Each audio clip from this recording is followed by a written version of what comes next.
ඇත්තටම අපේ රටත් දශක ගානක ඉඳන් දුප්පත්කමෙන් බැටකන රටක් බව කනගාටු වෙන්න උනත් අපි පිළිගත යුතු කාරණාවක්. ඇති නැති පරතරය හොඳටම තියෙන ලංකාව ඇතුලේ එදා වේලවත් හොයාගන්න බැරුව පුදුම කට්ටක් කන දුප්පත් මිනිස්සු බහුතරයක්ම ජීවත් වෙනවා කියන එක රහසක් නෙමෙයි. ඔයාටත් කවදාද හිතෙන්නේ නැද්ද අපේ රටේ ඉන්න දුප්පත් හැමෝටම කෝටි ගානක සල්ලි අච්චු ගහලා බෙදලා දුන්නා නම් මිනිස්සු මේ තරම් දුක් විඳින්න ඕනි නැහැනේ කියලා. ඕනි තරම් සල්ලි අච්චු ගහලා අපේ රටේ ණය ඔක්කොම ගෙවලා දාලා මිනිස්සුන්ටත් බෙදලා දීලා මේ දුප්පත්කමෙන් රට ගොඩ ගන්න ආණ්ඩුවට බැරියයි කියලා ඔයාටත් හිතුණා නම් ඔයාගේ ප්‍රශ්නෙට උත්තරේ මේ වීඩියෝ එකේ තියෙනවා. රටක් ඕනකට වඩා සල්ලි අච්චු ගහුවොත් ඇත්තටම ඒ රටට වෙන්නේ මොකද්ද කියලා සරලවම මේ වීඩියෝ එකෙන් අපි අද කතා කරනවා. ඒ රහස දැනගන්න නම් රැඳෙන්න කියලා අදත් ආරාධනා කරනවා මේ වීඩියෝවේ අවසාන තප්පරේ වෙනකම්ම.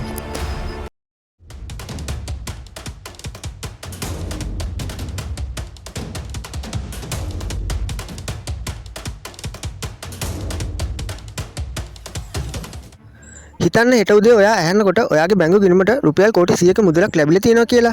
ලංකාවේ හැමෝටම මේ වගේ සල්ලි ලැබුණොත් ඇත්තටම අපේ රටේ දුප්පත්කම නැති වේවිද? ඇයි ආණ්ඩුවට බැරි ඕන තරම් සල්ලි අච්චු ගහලා අපේ හැම ප්‍රශ්නයක්ම විසඳන්න? ඒක මාර ලේසි වැඩක් නේ කියලා ඔයාට හිතුණට ඇත්තට මේක මුළු රටක්ම මරණ වරන්තුව අතට ගන්නවා වගේ වැඩක්. සරල විදියට අපේ භාෂාවෙන්ම කියනවා නම් වැඩිපුරම සල්ලි අච්චු ගැහුවොත් ඒ රටට ලොවෙත් නැති වෙන්නම කියලා වෙනවා. කිසියම් රටක් වැඩිපුර මුදල් අච්චු ගැසුවොත් හෝ වැඩි අගයක් සහිත මුදල් මුද්‍රණය කළොත් හෝ අගේ වැඩි වෙන්න ඒ රටේ මුදල් වල වටිනාකම පහළ යනවා. රටේ උද්දමනය වැඩි වෙන්න පටන් ගන්නවා. උදාහරණයක් විදියට සරලවම පැහැදිලි කරන්නම්. ඔයා හිතන්න දූපතක මිනිස්සු දෙන්නෙක් ඉන්නවා කියලා. ඒ මිනිස්සු දෙන්න ඔයයි මමයි කියලා. ඒ දූපතේ තියෙන්නම එකම එක පාන් ගෙඩියක් සහ අපි දෙන්න ළඟම තියෙන්නේ රුපියල් 100ක් කියලා. එතකොට ඒ පාන් ගෙඩිය මිල රුපියල් 100යි. ආණ්ඩුව තවත් රුපියල් 100ක් අච්චු ගහලා අපි දෙන්නට දුන්නා කියලා හිතන්න. දැන් රුපියල් 200ක් තියෙනවා. හැබැයි පාන් තියෙන්නේ එකම එකයි. දැන් මොකද වෙන්නේ? ඔයයි මමයි දෙන්නම පාන් ගෙඩිය ගන්න ලන්තු තබනවා. අන්තිමේදී අර පාන් ගෙඩිය මිල නිකම්ම රුපියල් 200ක් වෙනවා. සල්ලි වැඩි වුණාට අපිට ලැබුණු පාන් ප්‍රමාණය වැඩි වුණේ නෑ නේද? බඩු මිල වැඩි වුණ එක විතරයි සිද්ධ වුණේ. පැහැදිලිව සරලවම කියනවා නම් උද්දමනය කියන්නේ අන්න ඒ කාරණාවටයි. අවසානට රට තුළ විශාල මුදල් ප්‍රමාණයක් තියෙනවා. නමුත් ඒවට ගන්න භාණ්ඩ සීමිතයි වෙනවා වගේම ඒවා මිල ආස උසට ඉහළ යනවා. රටේ හැම පුරවැසියෙක්ම කෝටිපතියන් බවට පත් වුණත් මුදල් වල වටිනාකම නැතුව රට ආර්ථික වශයෙන් බංකොලොත් රටක් බවට පත් වෙනවා. මේ කතා කරපු කාරණාව ලෝකේ පුරා රටවල් කීපයක්ම උදාහරණ විදියට දක්වන්න පුළුවන්.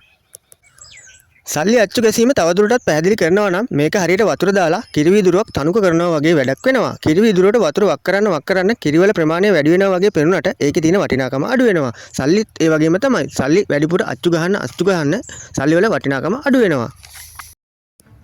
සල්ලි කියන්නේ භාණ්ඩ හා සේවා ලබා ගන්න තියෙන කූපන් එකක් වගේ දෙයක්. සල්ලි වැඩිපුර අච්චු ගැහුවාම වටිනාකම අඩු වෙන එක තේරුම් ගන්න ලේසිම ක්‍රමය විදියට සැපයුම සහ ඉල්ලුම අතර සම්බන්ධය හඳුන්වන්න පුළුවන්. ඕනෑම දෙයක වටිනාකම ඒ දේ හොයාගන්න අපහසු වීමත් එක්ක වැඩි වෙනවා. උදාහරණයකට ඔයා මෙහෙම හිතන්න. පාරේ තියෙන ගල් කැටවල වලට වටිනාකමක් නැත්තේ ඒවා ඕනි තරම් තියෙන නිසා. නමුත් මැණික් වල වටිනාකම ඉහළයි. ඒ මොකද කියනවා නම් මැණික් හොයාගන්න අපහසුයි. සල්ලිත් ඒ වගේම තමයි. ආණ්ඩුවට ඕනට වඩා සල්ලි අච්චු ගැහුවොත් සල්ලි පාරේ තියෙන ගල් කැට වගේ සාමාන්‍ය දෙයක් බවට පත් වෙනවා. එහෙම සිදු වුණාම සල්ලි වල විශේෂ වටිනාකම නැති වෙලා යන බව ඔයාලට පැහැදිලි වෙන්න ඇති. රටක සැබෑ ධනෙ තියෙන්නේ සල්ලි වල නෙමෙයි. ඒ රටේ නිපදවන භාණ්ඩ හා සේවාවන් මතයි. හිතන්න රටක තියෙන්නේ ඇපල් ගෙඩි 10ක් සහ රුපියල් 100ක් කියලා. එතකොට එක ඇපල් ගෙඩියක් රුපියල් 10ක් වෙනවා. ආණ්ඩුව තව රුපියල් 100ක් අච්චු ගහනවා. ඇපල් ගස් වලින් අලුතින් ගෙඩි හැදුනෙත් නැහැ. තාමත් තියෙන්නේ ඇපල් ගෙඩි 10ක් විතරයි. දැන් මිනිස්සු ළඟ රුපියල් 200ක් තියෙනවා. අර ඇපල් ගෙඩි 10 ගන්න. එතකොට එක ඇපල් ගෙඩියක් රුපියල් 20 දක්වා ඉබේම මිල වැඩි වෙනවා. ඉතින් අවසාන ප්‍රතිඵලයේ විදියට පැහැදිලි වෙන්නේ සල්ලි වැඩි වුණාට ඇපල් 10ට වඩා ලැබෙන්නේ නැහැ කියන එකයි. සල්ලි වලට ගන්න පුළුවන් ප්‍රමාණය අවම වෙලා ඒවා මිල ඉහළ යනවා. මේ කාරණාවත් සල්ලි වල වටිනාකම අඩු වෙන බව පෙන්වීමට උදාහරණයක් විදියට දක්වන්න පුළුවන්.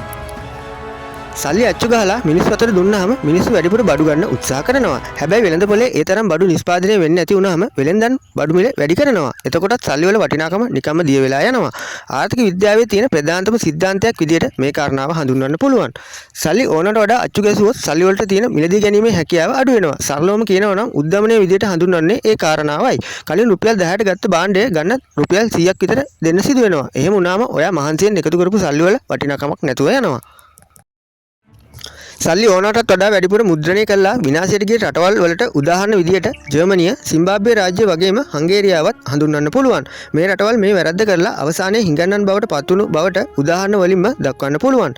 පළවෙනි ලෝක යුද්ධයෙන් පස්සේ 1923 දී ජර්මනියේ මුදල් වල වටිනාකම කොච්චර අඩු වුණාද කියනවනම් මිනිස්සු තමන්ගේ ලිපගිනි මොලවන්නත් දර වෙනුවට සල්ලි මිටි පාවිච්චි කළ බව සඳහන් වෙනවා. ඒ කාලේ දර මිලට ගන්නවට වඩා සල්ලි පුච්චන එක ලාභ වුණා වගේම ජර්මනියේ පුංචි ළමයි සල්ලි මිටි වලින් සෙල්ලම් ගෙවල් නිර්මාණය කළ බවටත් සඳහන් වෙනවා. 2008දී සිම්බාබ්වේ රාජ්‍යයේ උද්ධමනය කොච්චර වැඩි වුණාද කියනවා නම් ඔවුන්ට ට්‍රිලියන 100 නෝට්ටුවක් පවා මුද්‍රණය කරන්න සිදු වෙනවා. නමුත් ට්‍රිලියන 100ක නෝට්ටුවක් සිම්බාබ්වේ තුල බිත්තරයක්වත් මිලට ගන්න බැරි තත්ත්වයක් උදා වුණු බව සඳහන් වෙනවා. පාන් ගෙඩියක් මිලට ගන්න සල්ලි පිල්බරක්කවල පුරවන් යන තත්ත්වයක් සිම්බාබ්වේ තුල තිබුණු බව හැමෝම දන්න කාරණාවක්. ලෝක ඉතිහාසයේ දරුණුම උද්ධමනයට මුහුණ දෙන්න 1946 දී හංගේරියාවට සිදු වෙනවා. සෙක්ස්ටිලියන් ඒ කියන්නේ 1.21ක් සහිත මුදල් නෝට්ටු ඔවුන් මුද්‍රණය කරනවා. භාණ්ඩවල මිල ගණන් සෑම පැය 15කට වරක්ම දෙගුණ වීම හින්දාම හංගේරියානු පුරවැසියන්ට සල්ලි පාට විසි කරලා අතුගාලා දාන්න සිද්ධ වෙනවා. මෑතකදී සිදුවුණු දරුණුම උද්ධමනය සිදුවුණු රට විදියට වෙනිසුලාව අපිට හඳුන්වන්න පුළුවන්. වෙනිසුලාව තුල සල්ලි ගණන් කරන්නේ නැතුව සල්ලි කිරලා ගන්න තත්වයට රටපත් වෙනවා. ඒ මොකද කියනවා නම් පොඩි බඩුවක් ගන්නත් සල්ලි මිටි ගොඩක් ඕන නිසා ඒවා ගණන් කරන එකත් කාලේ නාස්ති කිරීමක් බවට පත් වෙනවා. වෙනිසුලාව තුල පවතින ආර්ථික බිඳවැටීම නිසා අද වෙද්දිත් මේ තත්ත්වය ඒ රටට උදා වෙලා තිබුණත් සිම්බාබ්වේ රාජ්‍ය 2012 වර්ෂයේදී විශාල අගයන් සහිත මුදල් භාවිතයෙන් ඉවත් කරනවා. ඒ වගේම ජර්මනිය අද වෙනකොට යුරෝපයේ ධනවත්ම රට බවට පත් වී තිබෙනවා. අද අපි කතා කරමු මාතෘකාව ඇතුලේ තියෙන වැදගත්ම කොටස විදියට මේ කාරණාව හඳුන්වන්න පුළුවන්. අන්තිමටම කෙලවෙලා දුප්පත් වුණු රටවල් ආයෙ ගොඩ එන්න පාවිච්චි කරපු උපක්‍රම කීපයකුත් උදාහරණ විදියට දක්වන්න පුළුවන්. පරණ මුදල් අතහැරලා ගොඩ ආපු රටක් විදියට අපිට ජර්මනිය හඳුන්වන්න පුළුවන්. උද්ධමනය ඇති වුණු කාලයේ ජර්මනිය තුල භාවිතා කළ පරණ මාක් මුදල් ඒකකයේ භාවිතයෙන් ඉවත් කරලා ඔවුන් රෙන්ටර් මාක් නම් අලුත් මුදල් වර්ගයක් හඳුන්වා දෙනවා.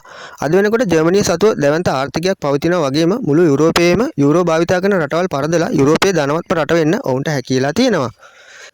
ඒ වගේම සිම්බාබ්වේ වෙනත් රටක මුදල් පාවිච්චි කරලා උද්ධමනය නැති කරගත් රටක් විදියට හඳුන්වන්න පුළුවන්. ඔවුන් ඇමරිකානු ඩොලර් සහ අප්‍රිකානු රෑන්ඩ් රටේ නිල මුදල් ඒකකයේ විදියට භාවිතා කරලා ඉතුමතේ සල්ලි අච්චු ගහන එක නතර කරනවා. අද වෙද්දි සිම්බාබ්වේ දුප්පත් රටක් වුණත් 2008 තිබුණු දරුණු උද්ධමනයෙන් ගොඩ එන්න ඔවුන්ට හැකි වෙලා තියෙනවා. රටේ මහ බැංකුවට නීතිමය බලය ලබා දීලා ආණ්ඩුවට ඕන වෙලාවට සල්ලි අච්චු ගහන්න බැරි වෙන්න දැඩි නීති පැනවීම වගේම සල්ලි වලට වඩා රටේ නිෂ්පාදනය වැඩි කරලා සල්ලි වල වටිනාකම රැක ගන්න කටයුතු කිරීම වගේ කාරණා දරුණු උද්ධමනයෙන් ඒ රටවල් ගොඩ ආපු කාරණා විදියට හඳුන්වන්න පුළුවන්. ඇත්තටම කියනවා නම් ඕනෑම රටකට තාක්ෂණිකව Tamanට ඕනෑ තරම් සල්ලි අච්චු ගහන්න කිසිම බාධාවක් නැහැ. ඒක පාලනය කරන්න ජාත්‍යන්තර ආයතනයකුත් නැහැ. එහෙමයි කියලා හිතුමතේට සල්ලි අච්චු ගැහුවොත් රට නිකම්ම වලපල්ලට යන එක වළක්වන්න කාටවත්ම පුළුවන් කමකුත් නැහැ. සල්ලි කියන්නේ කඩදාසි කෑලි විතරයි. ඒවට වටිනාකමක් ලැබෙන්නේ රටේ සිදු කරන නිෂ්පාදනය මතයි. ඉතින් සල්ලි අච්චු ගහලා හැමෝටම බෙදන්න ඕනි කියලා ඔයාටත් හිතෙනවද? ඔයාගේ අදහසත් පහලින් කමෙන්ට් කරගෙන යන්න. මේ වගේ වටින වීඩියෝ බලන්න අපේ රහස් මාවත YouTube නාලිකාව subscribe කරලා එකතු වෙන්න කියන ගමන් අදට මේ වීඩියෝ එකෙන් නතර වෙනවා. ඔයාලා හැමෝටම සුබ දවසක්.